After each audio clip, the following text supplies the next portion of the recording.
So today we're going to be building this. So stay tuned.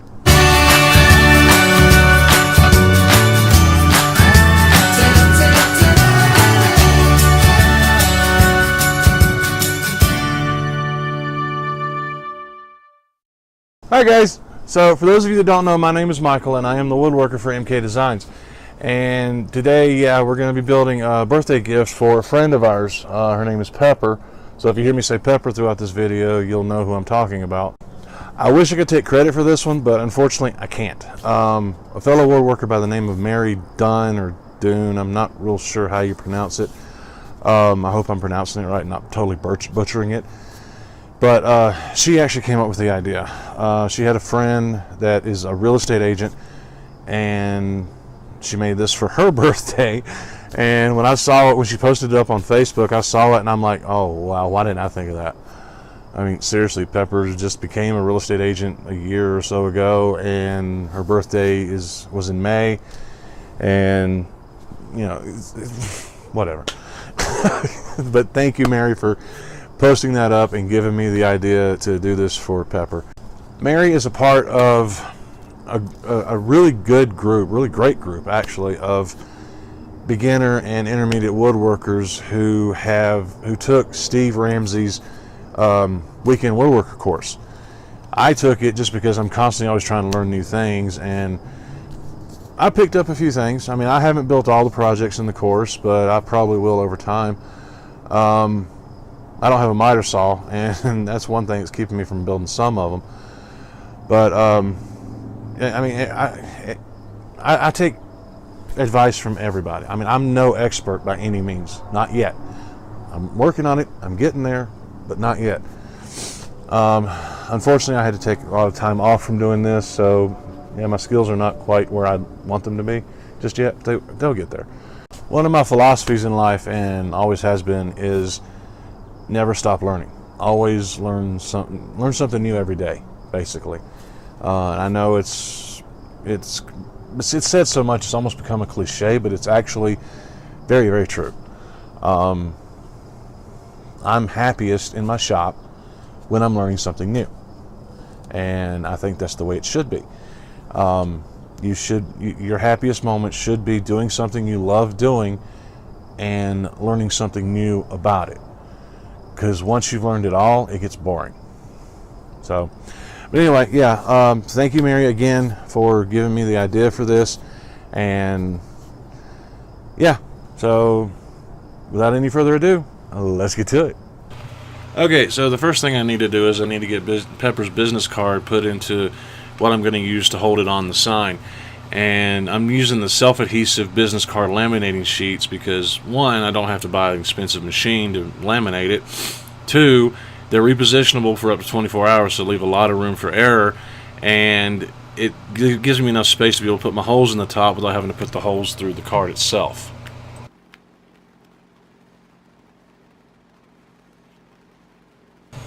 Okay, so after that, I'm going to punch the holes in the top of the laminating sheet.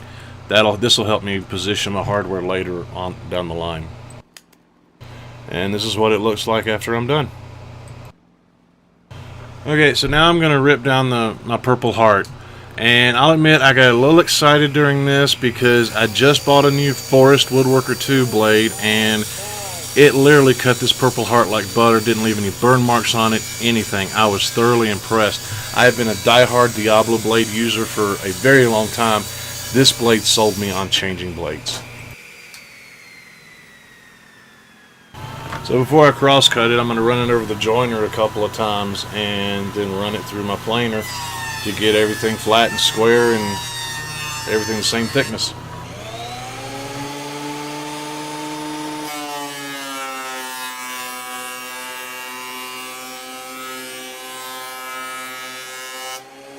So obviously the next step is to cross cut it to size.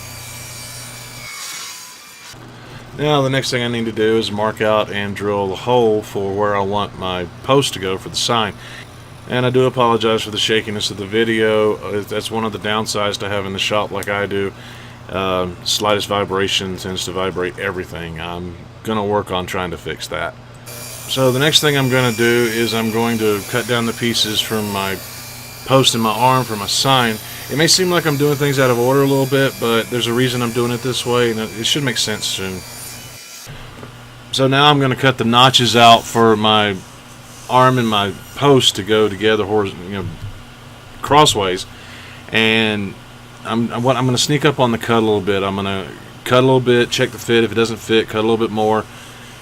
If it doesn't fit again, take another little pass and check it again until it fits perfectly.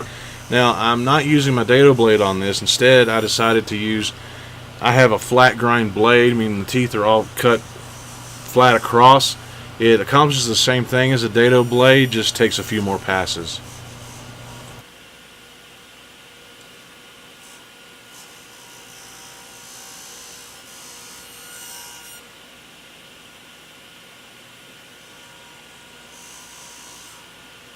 Okay, so once I have that done, then I'm going to take a chisel and I'm going to carve out the notch for the post to go into.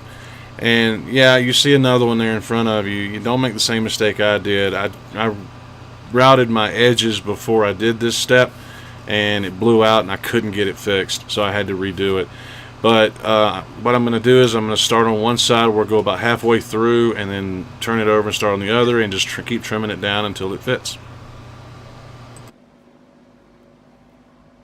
Okay, so now I'm going to take a decorative edge bit and put it in my router table, and run it along the edges and put the decorative edge on it. And this jig that I'm using, it's called a small parts holder, and you can order it from Rockler. It helps a lot when you're using small parts like this on a router table. Now, when you're routing something like this, you want to start on the end grain first, just in case there's any blowout, so that you can clean it up on the pass on the long grain side. Now I'm just going to take my sign pieces over to my oscillating belt sander, and I'm going to put the chamfer on the top of the post and both ends of the arm.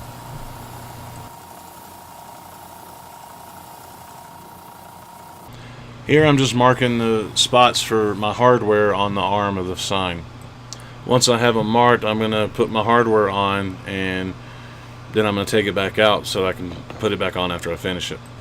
Okay, so when Mary did hers, she said that she put her little sold sign on with little bitty magnets, and I couldn't find any little bitty magnets that were small enough for what I was doing. So this is my solution. I'm carving out a little groove to put the sign down in, and I'm just going to epoxy it in there.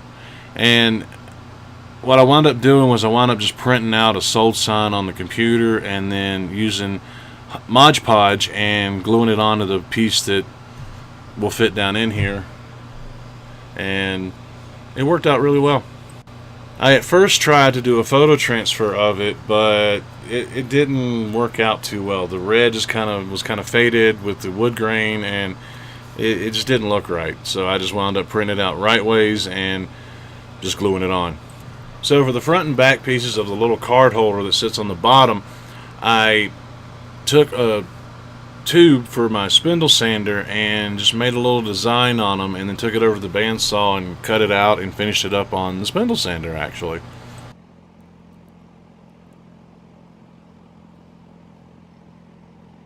So for the size of the card holder, I'm cutting small little pieces, and I'm cutting them at a 5-degree angle, and then I'm going to take the back of it and I'm going to bevel my blade, and I'm going to bevel it to 5 degrees so that they lay back just a little bit. Okay, so now it's time to sand. I got these little contouring sanding pads from Woodcraft, and you just wrap the sandpaper around them. They work really well to get into little grooves and corners and things of that nature. Okay, so I lost the footage of me sanding everything, so I'll just give you the rundown. Basically, I started with 60 grit, and I used these contouring pads to sand around the edges of the decorative edge on the Purple Heart, and I sanded down these pieces. I started with 60 grit, worked my way to 80, then 100, then 150, and that's where I stopped. That's typically where I stop, is either 150 or 180. Occasionally I'll go to 220, but not very often. Okay, so after I sanded everything, milled everything down and sanded it all down, the Purple Heart lost some of its color. So I'm using a little trick to bring the color back.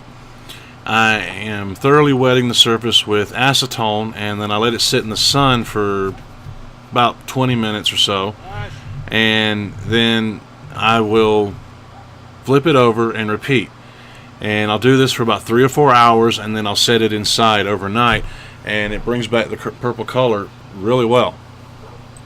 And it's finally time for glue up. So I'm going to get everything lined up, and then I'm going to put blue tape everywhere where I don't want glue.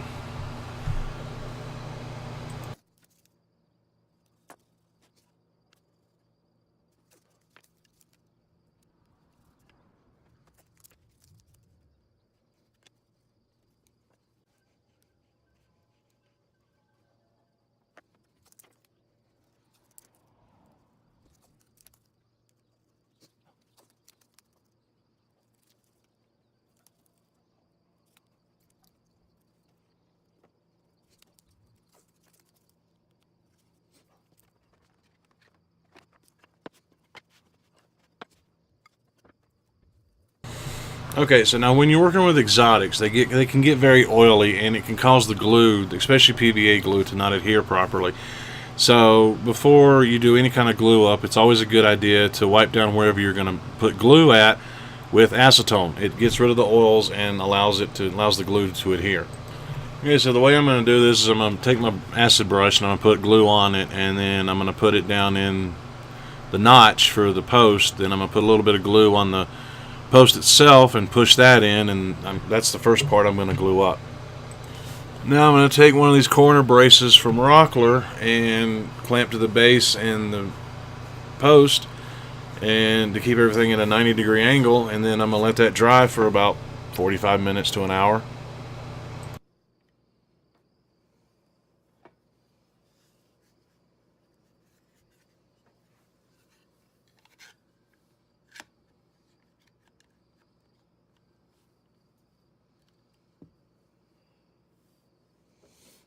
So once the glue is dry, then I just remove the clamps and the angle piece,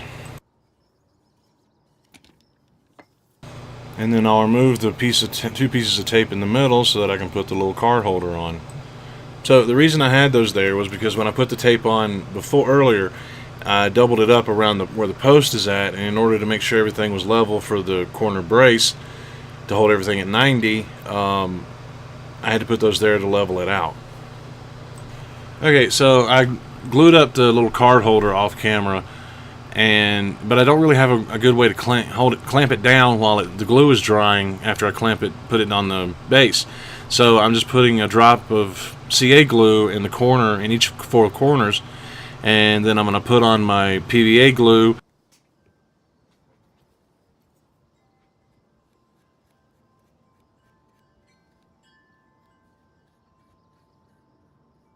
Next, I'm going to spray a little activator on it and put it in place. Now, when you're doing it this way, and you use especially when you use the activator, when you put it down, you need to make sure you get it exactly where you want it, because within 2 seconds it will be stuck and you're not moving it.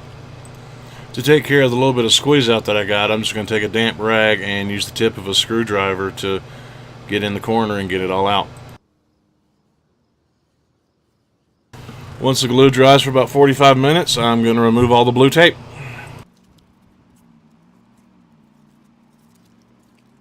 And now for all the tape that got stuck on it, I'm going to just use a chisel, and this is a hobby knife. You can pick it up at Hobby Lobby or any place that sells models and model kits and things like that.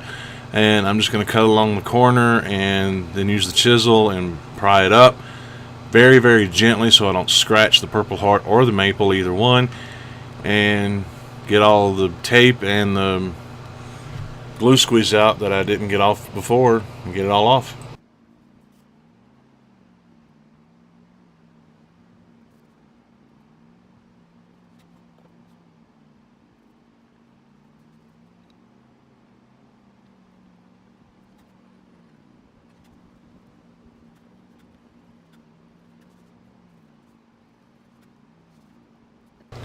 And now I'm just going to give it a quick wipe down with a little bit of mineral spirits on a wet rag just to get rid of any of the residue and make sure I didn't miss any of the spots where glue squeezed out before I put my finish on it. And now it's finishing time. I am using Deft semi-gloss lacquer, and I just spray 3 or 4 coats on and flip it over and do the top. I always start on the bottom just in case there's any spray over or anything like that from the top or from the bottom, so that I can correct it on the top, since that's going to be the show side. The bottom on this is going to be covered with felt anyway, so I'm starting on the bottom just to make sure I have everything even. And then I'll start on the top. Now, whenever you're spraying lacquer, you want to start your spray before you swing it over the project and stop it after you've passed it. That way it prevents any lacquer from pooling up or anything like that on your workpiece. One reason I like lacquer is because it dries fast, it's easy to apply, it's very forgiving, and if you make a mistake, you can just sand it off and start over, or sand the last layer off and respray it.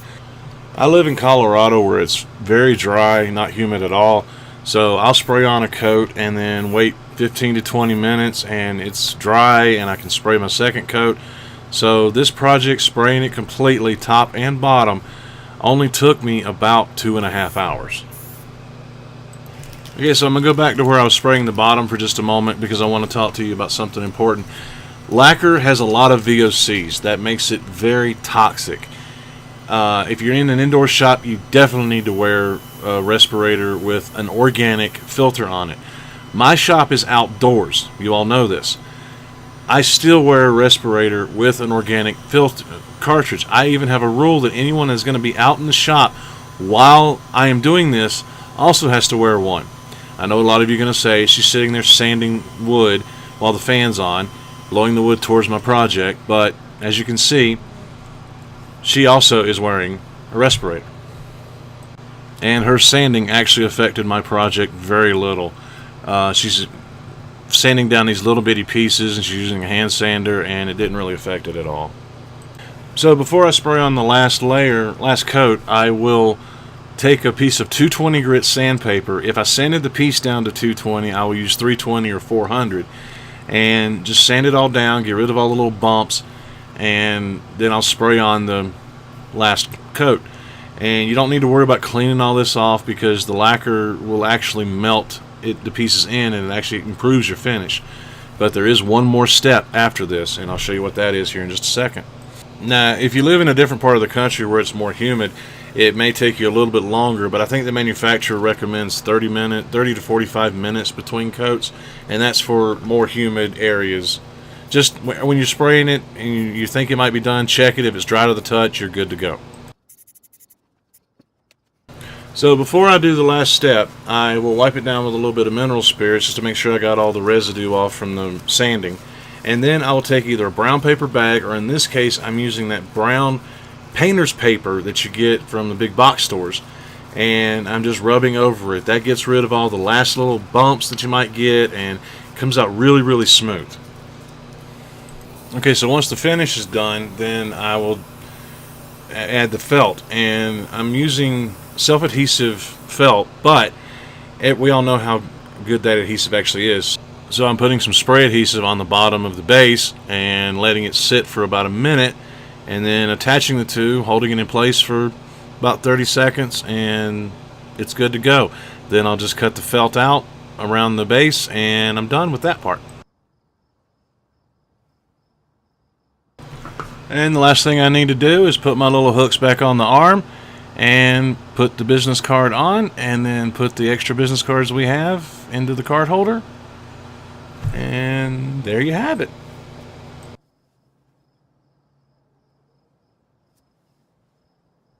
So here's one more look at it all finished up. So yeah, I mean, I think Pepper's going to really enjoy it. I think she's going to love it, actually. And yeah, I mean, it's just one of those things that it's so simple, and that I just couldn't believe it. I didn't come up with the idea myself. I mean, it just made so much sense when I saw Mary's post on Facebook. But yeah, I mean, I think Pepper's going to love it, and she's going to really enjoy showing it off to everybody in the office. So anyway, like I said last week, I am not going to try and sit here and figure out what my next video is going to be. I've got a few ideas running around in my head, but nothing set in stone just yet. But yeah, I mean, if you're new to woodworking, or if your skills just aren't quite where you want them to be, I would highly recommend taking Steve's course. It's called the Weekend Woodworker, and he goes over a lot of different things, you know, the different tools and how to use different tools like miter saw, table saw, and there's projects that you build each week, and it really builds up your skills. So yeah, if you're new to it and you want to just increase your skills a little bit, I would highly recommend taking the course. Part of the reason I took it was to get ideas for things to build. Steve has a lot of great gift ideas on his YouTube channel, and apparently also James King, King's Fine Woodworking, he is coming out with a Woodworker 101 course that's free on YouTube. James and his family decided a while back that they were going to start doing free class instructions on woodworking and things of that nature for YouTube. So yeah, James King is coming out with those videos. The Woodworking 101 course is what I think he's calling it. Right now he's been working on a new workbench / outfeed / assembly table. It's a massive torsion box, 4x8. I went up to the shop a couple of weeks ago and I saw this thing, and it's a monster. He's outdone himself on this one. You guys are going to be just shocked. That's all I can say. I'm not going to give any details away. Nothing. So yeah, look into Steve's course. Keep an eye out for James's videos, and that's it for this week, guys. So yeah, if you like the video, give it a thumbs up. If you like my channel and you want to see where we go on this, yeah, I encourage you to hit the subscribe button and make sure you hit the little bell next to it, just so you get notified whenever I put out a new video. And yeah, get the word out there. You know, I'm still trying to reach 100 subscribers, and yeah, so I guess that's it. Until next time, guys, happy creating.